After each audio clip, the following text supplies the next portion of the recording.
So we've been really inspired by the amazing Wren Church, the qualities of it as a building, as a piece of architecture. What's really lovely about the site at Chelsea is that, as here, it'll have these amazing plane trees as a backdrop, similar sort of height and character, so it'll give the gardens the same quality of dappled shade sitting under trees that we have here, transporting people who come to the show to St James's in their minds, so they have the same sort of feeling of character and sense of place.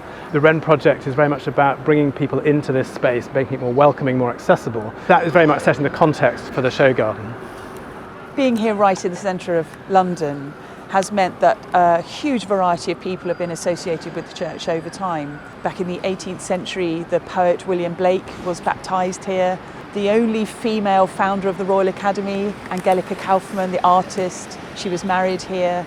One that we've celebrated recently was the abolitionist Kwabena Ottobah Cugoano, who was trafficked from West Africa to Grenada and then came to London and wrote an amazingly powerful book. We try to take our cue from the people who have been associated with the church over time, and in recent years that has translated into a church that is really active and interested. The congregation are very actively engaged in issues of equity and equality, social justice, environmental work, and committed to making the world a better place. Standing here in the middle of St James's, you know, this is the heart of London's West End, surrounded by the most magnificent stores and shops. But you may say, well, the one thing it lacks, of course, as any big city centre does, is a green space, a proper place to sit and reflect and to take yourself out of the bustle. This garden, which is charming enough now, but after it's taken its place at the Chelsea Flower Show, of all things, the first church ever to be granted such an honour, I think we'll see an even more remarkable place.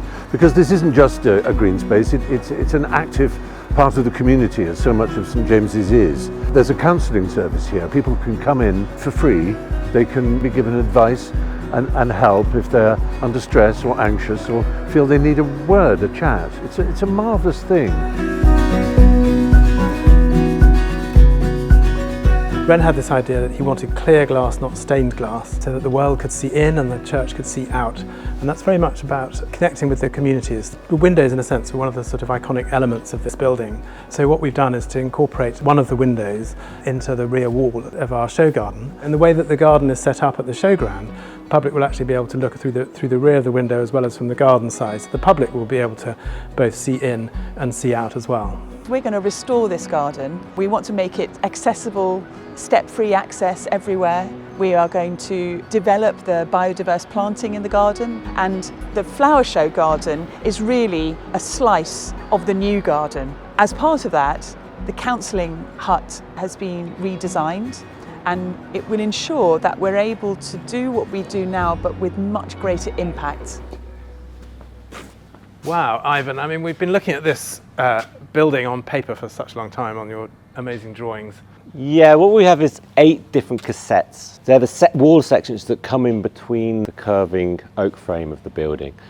Then above that, there's a wall plate and then a gap and then another wall plate. So we have like a window. And then above that, we have the roof then curving upwards, coming to an opening about this wide at the top, but with all the joists curving towards that. On the outside as well, we're going to have a woven lath finish. So light will come in through it as well. The most wonderful sort of effects of light and shade, we will, shadows. You know, and this is a little bit denser than we began when we've tried out quite a lot of different ways of, you know, cladding this in this lath. We wanted it to still feel enclosed, even though it's not essentially weatherproofed fully. We didn't want to do anything that kind of gets thrown away. Whereas here, it's got a lighter. It's the timber version of the work as well. Walks lightly on the earth. It walks lightly on the earth, yeah, you know.